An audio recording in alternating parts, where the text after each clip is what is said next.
Alors, c'est un plan assez ambitieux qui a été présenté par la Commission européenne, ce CHIPS Act, un plan à plus de 42 milliards d'euros pour augmenter la production de semi-conducteurs, dont on sait combien ils sont essentiels pour de nombreuses industries. Bonjour Marc.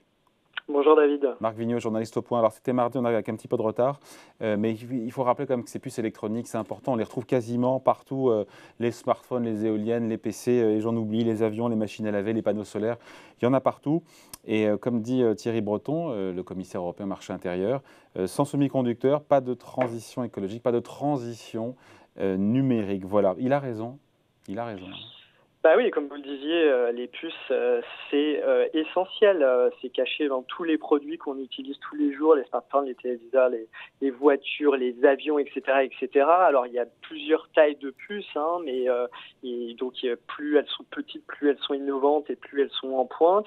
Et en fait, l'Europe est très dépendante pour leur production, très dépendante de zones très, très identifiées comme Taïwan.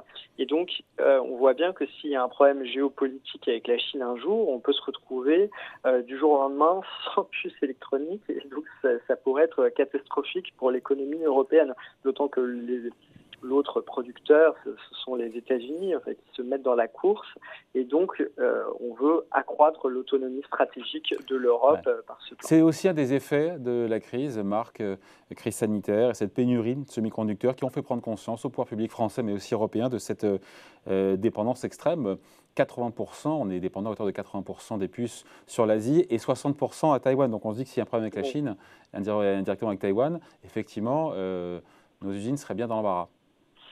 Oui, c'est ça. Qui ont besoin de Effectivement. puces pour tourner. Bien sûr, c'est effectivement la crise qui a fait prendre conscience à quel point la dépendance était forte et à quel point c'était un produit stratégique, parce qu'en fait la consommation notamment des ménages américains s'est fortement déformée. Ils ne pouvaient plus consommer de services, donc ils sont tournés massivement vers des biens de consommation durable et notamment des produits électroniques, avec les Européens qui faisaient un peu pareil, même si c'était moins impressionnant. Alors que la Chine et que les pays qui produisent ces puces ont une règle zéro Covid. Et donc, les usines, forcément, pendant le Covid, ont fermé. Il y a eu des creux de production. Et donc, maintenant, tout le monde s'arrache les puces. Il y a des entreprises qui se sont mises à stocker ces puces. Donc, ça a encore accentué la demande et accentué les goulots d'étranglement. Hein.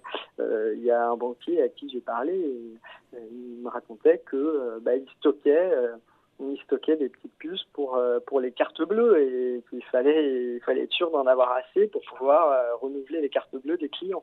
Donc effectivement, ça a conduit à une sorte de pénurie et d'augmentation des prix, et on s'est rendu compte qu'on était extrêmement dépendant de ces puces. L'objectif avec ce plan, encore une fois 42 milliards d'euros, c'est de revenir dans la course. Le challenge est important puisqu'aujourd'hui on produit 10% des semi-conducteurs dans le monde. Il faut se rappeler que c'était 30 ou 40% il y a ça 30 ans. L'objectif du plan, c'est de doubler la part dans la production mondiale sur le sol européen, passer de 10 à 20% des puces donc, produites, des semi-conducteurs produits en Europe. C'est un sacré challenge là aussi. Bah oui, ça veut dire qu'il va falloir quadrupler la production de puces en fait, puisque dans le même temps, le marché mondial va doubler, et on prévoit qu'il va doubler d'ici à 2030. Donc il va falloir quadrupler la production de puces, et ça, c'est évidemment un défi énorme, sachant que... Quadrupler dans un marché qui double, effectivement, pour doubler sa part de marché.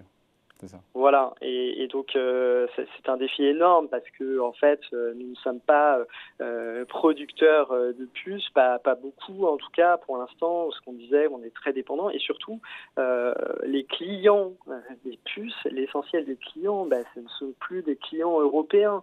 Donc ce sont des clients comme Apple, Qualcomm, etc. Et donc on peut se dire, d'un point de vue industriel de la puce, venir produire en Europe alors que les clients ne sont pas en Europe. Pas dans les voitures, pas pour les fabricants des constructeurs auto. Là, vous parlez des Non, mais smartphones, effectivement, et des PC, mais pour ce qui est pour l'industrie automobile, il y a une demande. bien sûr, D'accord, il y a une demande, hein, mais bien sûr, évidemment, il y a quand même des clients, mais l'essentiel des clients est là où les puces à haute valeur ajoutée qu'on veut arriver à produire en Europe, les plus miniaturisées, etc.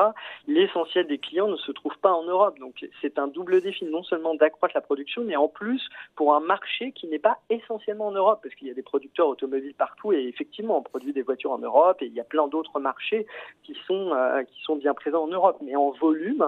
L'Europe n'est pas un gros producteur puisque tout l'électronique, par exemple, a été délocalisé en Asie et donc ça fait un double handicap de départ.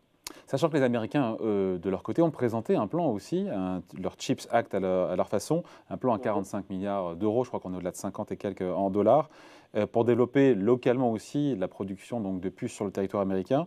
On fait jeu égal là, en termes de montant, puisque c'est à peu près les mêmes, hein, côté Oui, européen. oui, alors c'est très difficile de comparer ces montants, hein, parce qu'il faut regarder ce qui est le plan de la Commission, ça repackage beaucoup de financements, hein, ce qui vient des États membres, ce qui vient du plan de relance européen lui-même, du budget européen. Et donc au final, il faut regarder dans le détail les sommes qu'on met sur la table. Mais oui, pour une fois, l'Europe, a priori, prend conscience d'un problème et met beaucoup d'argent. Et d'ailleurs, c'est en contradiction d'une certaine manière avec la règle des aides d'État, c'est-à-dire que on sait qu'en Europe on est très strict sur l'idée qu'il ne faut pas subventionner les industriels pour ne pas fausser la concurrence et donc Là pour le coup la doctrine a changé puisqu'il alors y a oui, sur ces 42 milliards il y a 12 milliards mais là je vous laisse parler pour investir, c'est ça, pour investir dans la recherche, et 30 milliards pour faciliter l'implantation d'usines, encore une fois, sur le sol européen, à coup d'aide et de subventions d'État. Donc la doctrine a un peu changé. Oui, alors il faut relativiser le changement de cette doctrine, hein, parce que Margrethe Vestager, qui est la commissaire à la concurrence, dit que non, ça sera dans le cadre des aides d'État existants et que finalement il y a assez de flexibilité. Mais effectivement, Thierry Breton n'est pas tout à fait sur la même ligne et lui il explique que c'est un peu nouveau, c'est une nouvelle génération d'aides d'État. En tout cas, ce qui est sûr, c'est que l'Europe se dit qu'il va falloir investir beaucoup, et ce qu'il va falloir regarder aussi, c'est ce que l'investissement privé suit, hein, parce que je vous disais, si la demande n'est pas en Europe, est-ce que des industriels vont venir produire en Europe? Il y a des pays d'Europe du Nord qui s'inquiètent aussi, qu'on subventionne éventuellement des acteurs américains pour créer des méga usines de puces, parce que en fait finalement il y a très peu d'acteurs industriels qui sont capables de produire massivement ces puces, et donc on a peur qu'au final l'argent serve à faire venir une entreprise, par exemple américaine, qui produise des puces sur le territoire européen. Alors c'est sûr que ça créera de l'emploi et ça permettra à l'Europe d'être autosuffisante, mais ça sera toujours un acteur américain. C'est pour ça que d'ailleurs Thierry Breton a inclus dans le paquet qu'il a présenté, qui doit encore être négocié avec le reste des institutions européennes, hein, c'est-à-dire... Donc c'est-à-dire qu'on ne résout pas la question de l'indépendance économique, Marc, ça veut dire que on ne réduit pas avec ce plan notre dépendance, puisqu'on pourra avoir des acteurs américains qui produiraient sur le sol européen, mais qui pourraient d'ailleurs aller rapatrier ça dans leur pays. Voilà, c'est pour ça que Thierry Breton a inclus une disposition qui est un peu controversée. En cas de crise, les Européens pourraient dire aux producteurs sur son sol, vous n'avez plus le droit d'exporter et vous favorisez... Les Américains le font dans l'autre sens, je crois. Hein. Oui, alors le problème c'est que c'est toujours délicat vis-à-vis des règles de l'OMC et c'est vrai que de l'Organisation mondiale du commerce, et c'est vrai que nous, Européens, on a toujours été un peu plus sourcilleux que les Américains de respecter ces règles et de promouvoir un monde ouvert et qui respecte les règles du libre-échange. Et donc là, effectivement, il y a une disposition qui permettrait de bloquer les exportations en cas de tension sur les approvisionnements. Donc déjà, ça voudra dire qu'il faudra que la production européenne soit très développée, puisque si on commence à dire aux acteurs européens, vous n'exportez plus, et que les autres pays font pareil de leur côté, on voit bien qu'on aura un problème. Et puis ensuite, il y a certains pays qui ne sont pas d'accord avec cette philosophie, qui pensent que les petits pays du Nord, notamment, craignent qu'en fait on subventionne des grands pays européens qui vont avoir les usines, qui vont avoir la recherche, et que la philosophie du libre-échange ne soit pas vraiment respectée, et qu'eux ne bénéficient pas de tout ce plan, puisque l'argent va bénéficier aux États membres qui peuvent accueillir ce genre de méga-usines et qui ont déjà aussi des capacités dans le secteur. Ouais. Juste Marc, on finit là-dessus, mais vous me disiez que sur 42 milliards, il y a une part qui est recyclée. Quelle est la part d'argent frais? Je me pose la question parce que est-ce qu'il faut ou pas relativiser les montants qui sont annoncés, qui sont en jeu, quand on voit que le groupe taïwanais TSMC, qui est le leader mondial, va investir rien qu'à lui seul 36 milliards d'euros juste pour cette année? Oui, oui, non, mais on peut dire qu'en additionnant tous les financements, on est probablement à hauteur de ce qu'indique la Commission. Mais voilà, c'est pas forcément que des financements nouveaux, c'est ça qu'il faut voir. Alors, c'est-à-dire qu'en termes de volume financier, on a quand même une puissance de frappe qui atteint les chiffres évoqués, les 42 milliards. Mais par exemple, sur les 12 milliards consacrés à la recherche, il y aura 6 milliards financés par l'Europe, et puis ça veut dire que il faut aller chercher dans le budget européen ou dans le plan de relance, donc c'est autant d'argent qu'on ne mettra pas ailleurs. Et puis il y a 6 milliards qui sont directement financés par les États membres. En tout cas, on voit que quand la puissance publique veut reprendre le contrôle, veut un petit peu essayer de dire dans quel secteur il faut investir et de définir des secteurs stratégiques, on voit bien qu'il y a un besoin très important d'investissement public. Et donc, on voit bien qu'il va y avoir un sujet finance publique dans les prochaines années, parce qu'il va peut-être falloir commencer à réduire les déficits et à contrôler la dette. Et donc, on ne pourra pas éternellement utiliser l'argent européen qui est de toute façon issu des contributions des États membres ou d'impôts européens. Donc, il va falloir le budget européen va avoir besoin de ressources propres qui restent encore à inventer. Et donc, ça veut dire que cet effort, pour ne pas perdre la souveraineté européenne et être autosuffisant, va nécessiter de faire des économies ailleurs dans la dépense publique. Et on pense notamment aux dépenses sociales en France. Ah, c'est un autre sujet.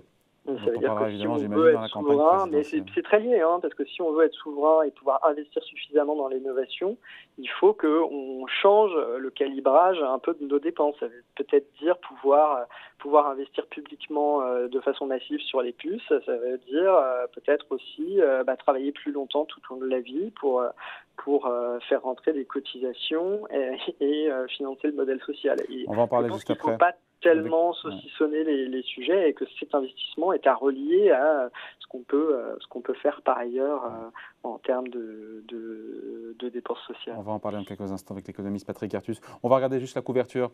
Le point qui sort aujourd'hui. Ah bah oui, Pécresse, Macron, un fauteuil pour deux, évidemment. Alors il y en a qui nous accuseront de dire que déjà que Pécresse serait au second tour. On n'a pas voulu choisir notre candidat. On a dit voilà, c'est la lutte pour l'électorat modéré, le centre traditionnel, et on regarde quelles sont les différences réelles entre Emmanuel Macron et Valérie Pécresse. Est-ce qu'ils sont si différents et quels sont leurs positionnements respectifs et comment ils élaborent des plans l'un l'autre pour se contrer. Et donc c'est toute cette bataille électorale pour l'électorat du centre qu'on vous raconte cette semaine dans le numéro du Point. Voilà, à lire dès aujourd'hui, tranquillement, ce week-end. Merci beaucoup, Marc Vigneault, journaliste au Point. Merci beaucoup. Salut Marc. Merci David Jaco.